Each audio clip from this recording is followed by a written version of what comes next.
ঘাটালের মারিচ্চা গ্রামে এক রাতে 5টি মন্দিরে চুরির অভিযোগ। দোষীদের গ্রেফতার ও শাস্তির দাবিতে শঙ্খধ্বনি, করতাল আর ঘণ্টা বাজিয়ে অভিনব প্রতিবাদে সামিল হলেন এলাকার মহিলারা। বর্দা চৌকান থেকে খরার যাওয়ার রাজ্য সড়কে বসে প্রতিবাদ জানান তারা। ঘটনাস্থলে পৌঁছে পরিস্থিতি সামাল দেয় ঘাটাল থানার পুলিশ। এবার দোষীদের দ্রুত চিহ্নিত করে গ্রেফতারের দাবিতে সরব গ্রামবাসীরা।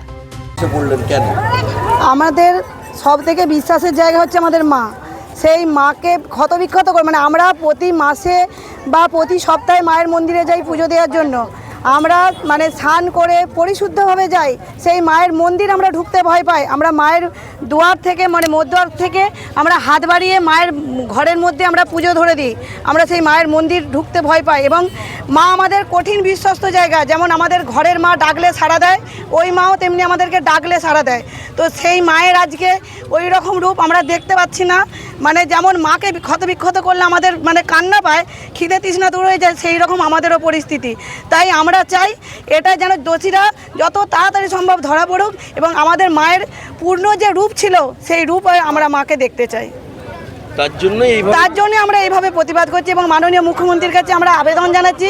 বিগত কয়েকশো বছর যার নামে আমাদের গ্রাম, সেই মাকে এইভাবে যেটা বললে হয়, মায়ের একদম যেমন আমাদের মেয়েদের ধর্ষণ করা হয়, মাকে সেভাবে ধর্ষণের মতো দেখছি আমরা মেয়েরা। সেই জন্য আমরা সেই প্রতিবাদে আমরা সমস্ত মেয়েরা শঙ্খ বাজিয়ে আমরা সেই মায়ের বিচারের জন্য আমরা এই জায়গায় এসে দাঁড়িয়েছি। আপনার নাম? আমার নাম টুম্পা বাঙাল। মাননীয় মুখ্যমন্ত্রীর কাছে আবেদন করছি যেন এর সঠিক বিচার আমরা পাই।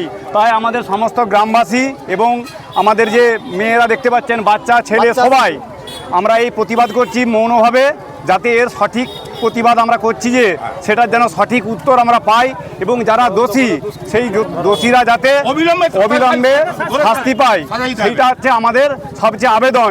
যে মায়ের কাছে আমরা যেতে ভয় পাই, দূর থেকে প্রণাম করি, সেই মায়ের মন্দিরে আপনারা কালকে দেখেছেন যে কিভাবে সেই মন্দিরের মায়ের মূর্তিকে বিকৃত করে যে জিনিসটা করেছে, এর সঠিক সিদ্ধান্তের জন্য আমরা আজকে গ্রামবাসী বসে এই সিদ্ধান্ত নিয়েছি যে আমরা মৌনভাবে এটা করছি এবং মাননীয় মুখ্যমন্ত্রীর কাছে আমাদের আবেদন যাতে এর সঠিক বিচার আমরা পাই, এটাই আমাদের দাবি।